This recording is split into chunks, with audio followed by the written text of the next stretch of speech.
Hello dear students, my name is Ankita and I am teaching as an assistant professor in Department of Computer Science and Engineering at St. Andrews Institute of Technology and Management, Gurugram. I welcome all of you to the online lecture series of Object-Oriented Programming, and in this video we are going to learn a very important feature of Object-Oriented Programming, which is known as polymorphism. Like inheritance, reusability, data encapsulation and data hiding, polymorphism is another important feature of object-oriented programming, and polymorphism enables a programmer to use same name with the or same function with the different functionalities. So basically it is a Greek word which have meaning. Poly means many and morphos means many forms, many different forms. So in other words, we can say that polymorphism can be defined as the ability of the message to be displayed in more than one form, or we can take some other real life examples like consider I want to write a program which will be calculating area of different geometrical shapes. So I can take one function name with the name of area, because I want to calculate all the geometrical shapes area. So I area name will be okay for my function. So I can write you know three or four functions with the same name like area. So first area will be calculating area of circle, then second will be calculating area of triangle, then third will be calculating area of rectangle. See, the function name is same in all the cases, but all the functions will be performing different operations. One will be calculating area of circle, another will be of rectangle, and the another one will be of triangle. So, and if we see in the real life example, we all are human beings. So a person, a name can be given to more than two persons. Means two persons can have same names, but they are living in different society. They are living in different states. So they represent two different cultures. So their functionality is different, but they have same names. So for example, a person can be can possess different characteristics at the same time. He can be a man, he can be an employee of a company, or he can be a father, he can be a son. So these are the different behaviors of that particular person in the different situations. So polymorphism is also considered as one of the features which defines one name many forms. So in C++ we can achieve polymorphism at two stages. First one is compile time and the second one is runtime. So compile time polymorphism is when we achieve same name multiple functionalities at the compile time only, or we can resolve that to which definition function definition we should match a particular calling. That can be resolved at the compile time, that is known as compile time polymorphism. Suppose we have two functions like with the same name, as I took the example of area function. So if I am taking the same name function, but there should be something which will make them different for the compiler, or the compiler should be able to perform those function callings. So on what basis that compiler will distinguish between these function definitions, that is the number of arguments we are going to give into our function. So the number based on how many parameters we pass during the function call determines which function is to be called. And this is why it is considered as the example of polymorphism, because because in different conditions the output will be different, because area for circle function will be calculating area of circle, it will produce different output. So compile time polymorphism further can be achieved by two methods. As I am explaining function overloading to you, function same name functionality to you. So one type of compile time polymorphism is function overloading. Compile time polymorphism is also known as early binding, because at the time of compile time it is known to the compiler that which function definition should match which function calling. So we will see it with the help of example. Here we have one function with name func, Again I have written the definition for function again, and third time also I have written the function definition. But here if you notice that I have mentioned the different type of parameters, and different number of parameters. So whenever you are doing function overloading, the number of arguments in the parameter list should be different, so that uh, you will not generate any kind of ambiguity for the compiler.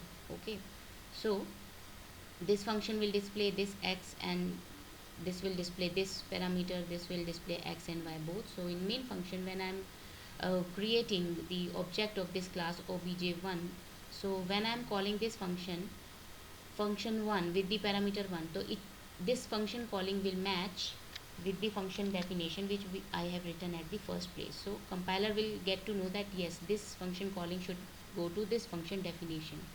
Similarly with the parameters which is having one double value, so it will transfer its control to this function definition.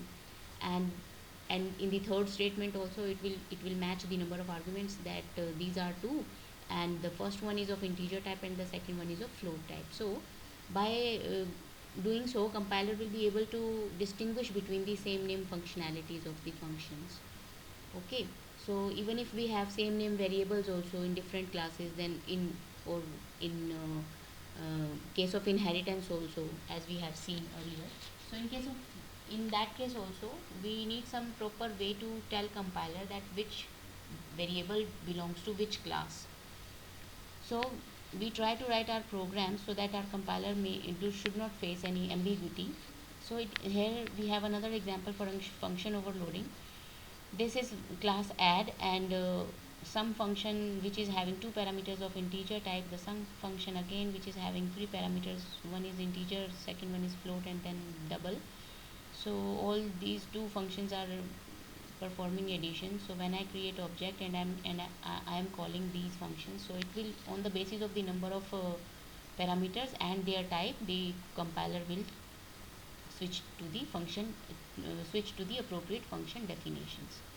Okay, so this is the output. So a function overloading is very simple. We should take care while writing these function definitions because they possess same name. So we should provide a proper way to the compiler to match the same name function callings with the definition. So second type of compile time polymorphism is operator overloading.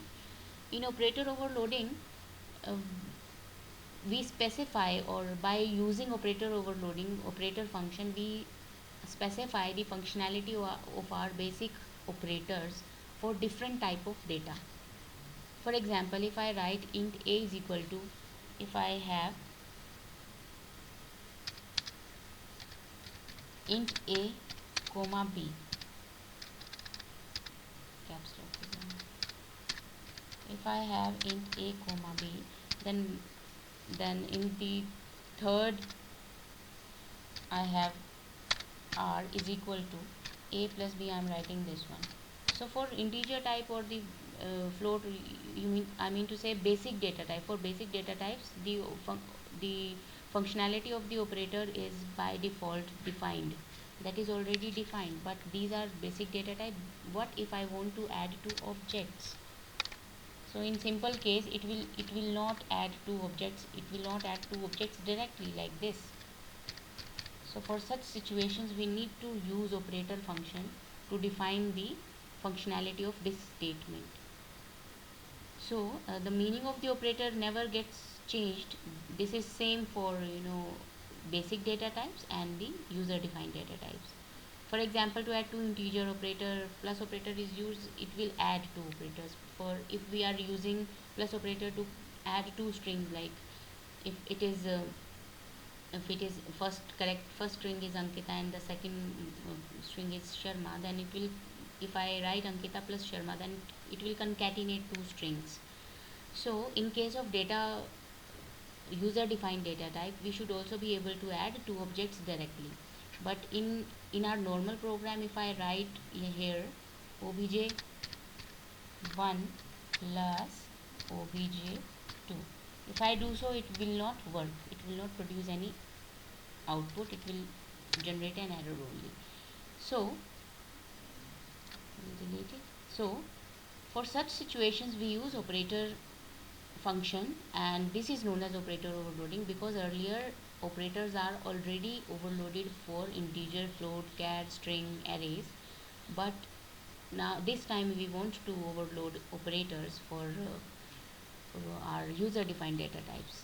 Okay, so we will understand this with the help of example, but before that we need to see what is the syntax of your operator function. I am just saying that operator function, you should understand how we will include an operator function in our program. Class keyword comes here, class name, then public section, return type. Operator function will have return type also. So we need to get join these two different numbers with scope with the underscore. Okay, so this is the return type of the function, and this is the operator keyword. Again we need to write operator keyword here, then symbol contains any operator which you want to overload, and the argument, this list contains the list of arguments. Here class ends. So this is the syntax for writing your or adding your definition of for the operator in your class. So these are the different parts of this syntax.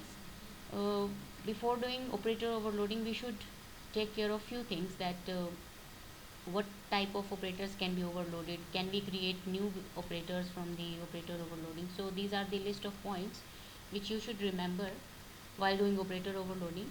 Operator overloading allows us to redefine the way the operator works for the user defined data types, but it cannot be created for the built-in data types like integer, float, char, etc.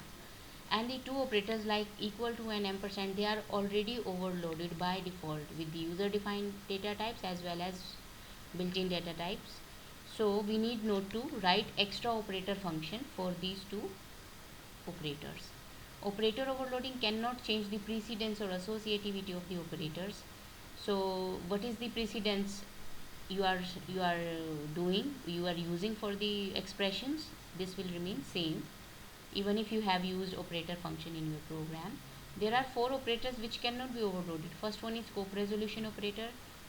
Second one is member selection, that is dot, and the third one is the asterisk sign member selection through pointer, dot and asterisk sign, which is the member selection through pointer to function.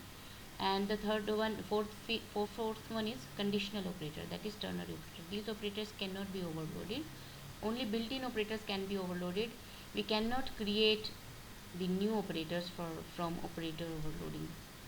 Okay, and for these parentheses, the operator function cannot hold the default parameters except the function called this one. Okay, we cannot overload operator for built-in data types at least user defined data type. One user defined data type must be there. So these are the important points, and these last two points we will be discussing next by looking at the examples. The assignment, the subscript, the function call, and the arrow operator, these operator must be defined as the member functions but not as the friend functions, because they directly expect the objects, and the object contains the data member. So these operators should be overloaded using member functions but not as the friend functions. So we know that operators are of three types: unary operator, binary, and ternary operator. Ternary operator which have three operands, binary which have two operands, unary which have only one operand. So operator overloading can be achieved by writing operator function, one as member function and the other as the friend function. Non-member function can also be there, which is the function which does not belongs to your class. So when we create operator function using member function, how many arguments should be there, and when I am creating operator function using friend function, how many arguments should be there in the argument list. So it is defined with the help of this table. I have mentioned here type of operators: binary operator and unary operator. This is member function, and in case of friend function here. So in case of binary operators, member function contains only one argument, and in case of friend function it contains two arguments directly. And in case of unary operator, member function contains no argument and friend function contains one argument. We will look at the examples following. So first of all, I am taking the unary operator as a member function. So in unary, in case of unary operator, there will be no argument. So look at the example here. We have distance of class here. Feet and inches are two data members of this class. This is the default constructor, and here we have one parameterized constructor to initialize the values. This is the method to display the feet and inches value, and this is the operator function wherein we have to wherein we are returning the object from the function. So we will take return type as distance operator. Minus is the symbol to which I am going to overload. Then because minus is a unary operator and it will change the sign of the variable value, so we need to just write feet is equal to minus feet and inches is equal to minus inches, because it is just intended to change the sign of your data members. Okay, so we need to write these two statements only, then it will return distance feet comma inches. Then in main function I have created d1 and d2, in which I have passed. So to call operator function, we need not to use dot membership operator, dot operator. So we need to just use that symbol which we have overloaded using operator function, and then this statement will call the operator function, this one. This particular minus d1 minus d2 will call this particular function. So we need to directly use that symbol to call the operator function. So not sign, not operator overloading is here. Okay, so uh, this is the logical operator. So here we will have one class named number. Get number is the function, displays the another function to display the value. Operator function is having return type as void, operator keyword, and then the symbol which is not symbol, and is equal to data member is equal to not of the data member, means it will just negate the value of your variable or the data member. So here I am creating one object. I have called the member function here to display the values. Display function, this function was for taking input, this function was for displaying the output. Just writing this statement, I am calling the operator function which I have overloaded for not operator. Okay, so next is the example 3. So there is plus plus and minus minus signs. So in similar way as I have written the definition here, you need to just replace this operator with the whatever operator you want to overload. So we will go to the next section of this series. Like here again we have taken the increment or decrement operator. So maximum number of examples are there. So if you are not clear with this in one example, you can go through with the other examples also and try to run your programs at your own on some editor, so you will be more clear to the concept. So next is operator overloading for unary operators using a friend function. So in case of friend function, if we are overloading unary operator, there will be one argument in the argument list. Okay, so friend function provides more or the more flexibility to your class if we write operator function with the help of friend function. Friend function in itself are the non-member functions. They are not member of the class, but they, if they are made as friend, they have the capability to have access of private data of your classes. So these functions are not members, and when you overload unary operator using friend function, we need to pass one argument. Okay, and here is the syntax. We need to just prefix the friend keyword before the operator function definition. It will act as in the case of normal, if we are not using operator overloading in our program. So whatever functionality a normal friend function have, operator overloading will have the same capabilities of a friend function. So here we have a class friend underscore unary, and three data members are there, ABC, and get values and show values are the functions to take input and to display the output of the data members. This is the function declaration of your friend function for the unary. You can pass arguments as reference as well as values. So that totally depends on you. So because we are passing object here, object as an argument, so whatever unary operator you are going to overload using friend function, always remember you should pass object as argument, because friend function is already a non-member function. So we need to give access of private data to the friend function. So we will do that by passing object as argument in the operator function parameter list. So this is the function definition.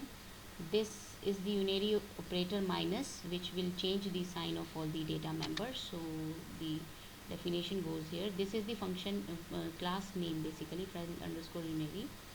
So don't get confused that it is a keyword. It is a class name, reference ampersand object obj.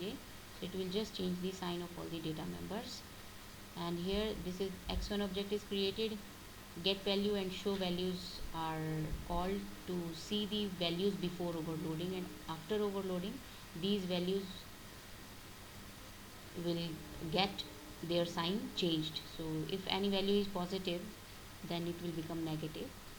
Its sign gets changed by using the unary operator minus. Next comes binary operator overloading using normal member functions. So in the case of binary, when we are overloading any binary operator using member function, so there should be one argument.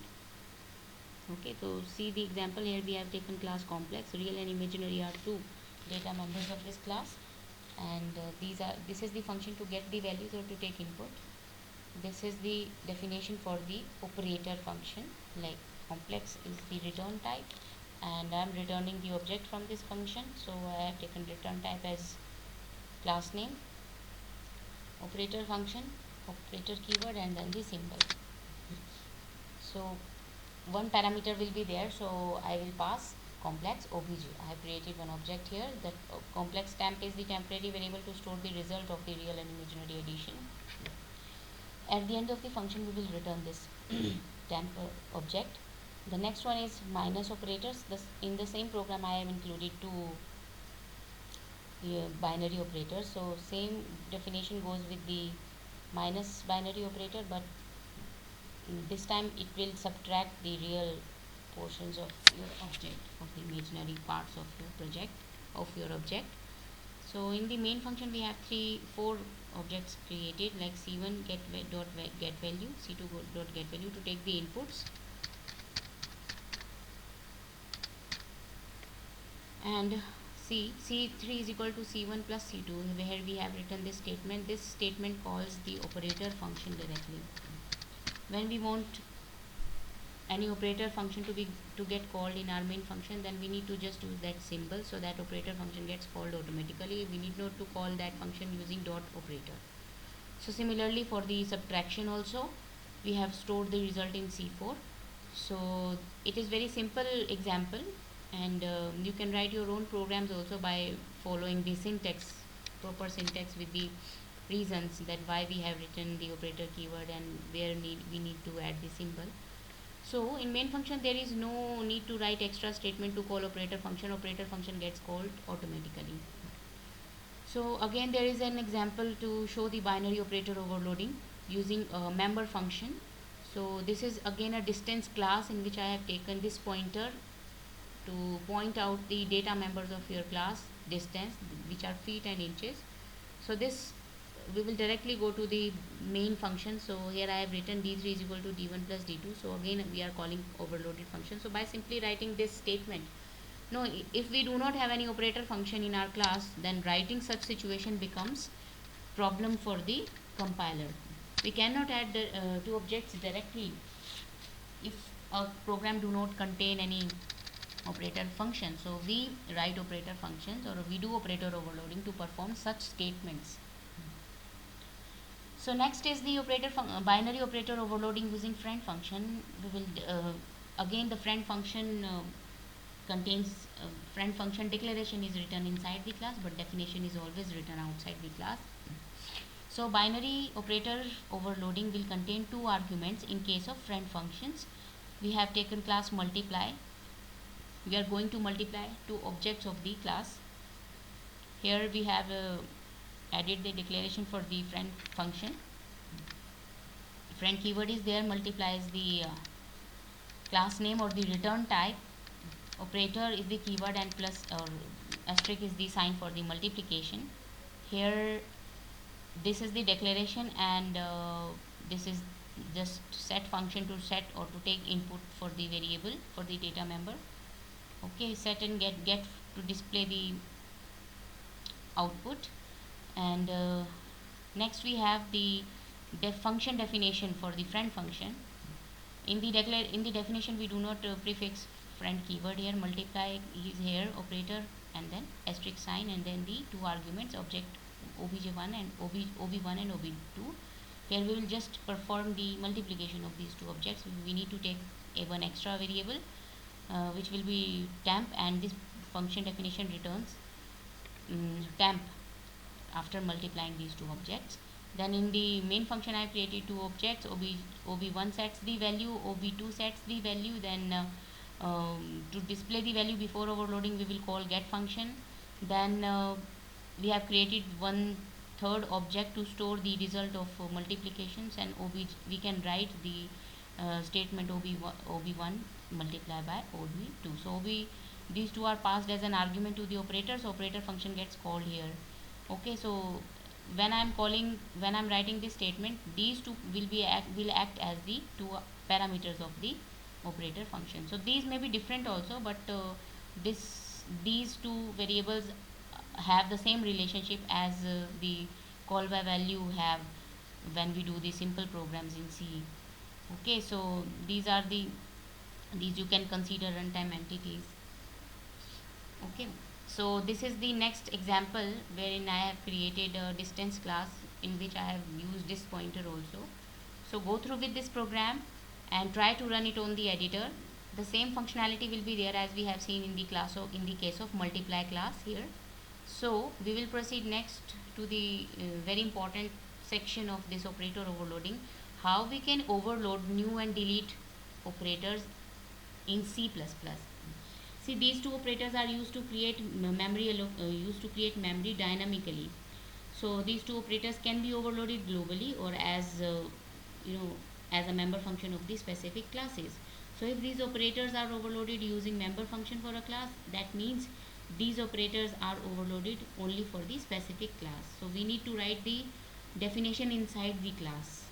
Okay, if we are using operator function to overload new and delete operators, then they will be written in two ways. First one is we can create them as the member function, or the second one is we can create them as the global function, or we can make these operators as the global function, so that they will, in that case they will act as the global variable does. So syntax to overload these operators is very simple. Because the new and delete operators are the dynamic memory allocation operators, so they always operate using pointers. So we need to write the definition in this way.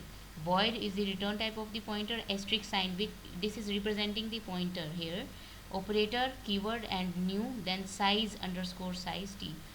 Similarly, we have created we have used new and delete operator for integer float char type also. Now we are going to create memory for the objects, and you can, in other words, you can say that we are going to overload new and delete operator for objects this time. Okay, so now the overloaded operator that receives the type size underscore t. Suppose this is a class name, or this may be integer, float, char, all right, which specifies the number of bytes, because if it is integer it will specify 4 bytes. If it is float, then it will specify 8 bytes, 4 bytes, and then if it is double, then it will specify the 8 bytes. Okay, so this particular type represents the number of bytes for the memory to be allocated, and the return type of the overloaded must be void. Return type must be void always, that you should remember. The overloaded function returns a pointer, so we have taken return here or pointer here, and it will return a void pointer. in all the cases of when we are overloading new and delete operator. So syntax for the delete operator goes like this, and syntax for the new operator goes like this. Okay, we need to just replace symbol with the new and delete,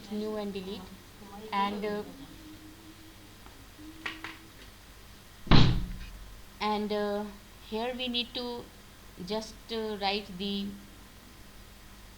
keywords new and delete instead of the symbols. So the next topic, we are going to see the examples of the new and delete operators. So here we have taken one class sample. So their functionality, we are not changing the functionality of new and delete operators, but we are overloading these two operators for the objects this time by writing the operator function. So have a look at the example. When we are using overloading new and delete operator for a specific class, then how we should write the code. This is a class sample, and this is the syntax to overload the new operator, and this is the syntax to overload delete operator. So size underscore t specifies the size, type, integer, float, or amount of bytes you want to allocate for the object, and delete operator overloads the when we overload delete operator, it deletes the whatever amount of memory you have allocated using new operator function. Then these are the declaration, and because these are the member function, then we need to specify the definition outside the class using scope resolution operator. Void is the return type. Pointer, we have returned the pointer, we are returning pointer in the point in the function return type. So next is the scope resolution operator. The custom, this is just a message that we are allocating memory for some object. So here we can use, I have the statement here, we will see the next example also. The statement here can include calloc or malloc function or realloc function here, so to create some memory. So we should write the basic logic here or algorithm here to allocate memory. So that we will do with the help of calloc or malloc functions. Okay, so here I have done this with the help of malloc function. Okay, we will just simply return the malloc function with the object size. So whatever size we have requested from the operating system or we have instructed to the operating system to allocate for the object, for our objects, this will return that particular size of memory. Next is the function definition for operator delete, and which is used to deallocate the space or the memory which we have allocated using new. The calling of these two operator goes simple as it goes with in the case of normal variables like integer, float, etc. So we have created one object here with the help of new. So what amount, no matter for what amount of time I am calling or I am writing this new here in the main function, operator function for new will get called for that amount of time. Okay, so I mean to say the operator new here will get called as many number of times as we are using or we are writing new keyword in the main function. So first of all it will create the memory allocation and then it will deallocate the memory allocation. Okay, so few points should be noted here that this function receives a parameter which is of void type. Okay, now the delete function deletes this particular pointer. Okay, the function should should not return anything, and if we overload new and delete operators, the new operator can accept the additional argument except the size to be allocated. And in one class, delete operators can be overloaded in once because they behave in similar manner as constructors and destructors do. Constructors you can write as many definitions as you want, but destructor will be written only once. So delete operator will be overloaded once, but for new operator you can have as many definitions as you want. Okay, new operator can be overloaded multiple times. When we create an object of the class with a new operator, the class overloaded new function will get called with the object size as the parameter. These points were in reference to the above example which we have done.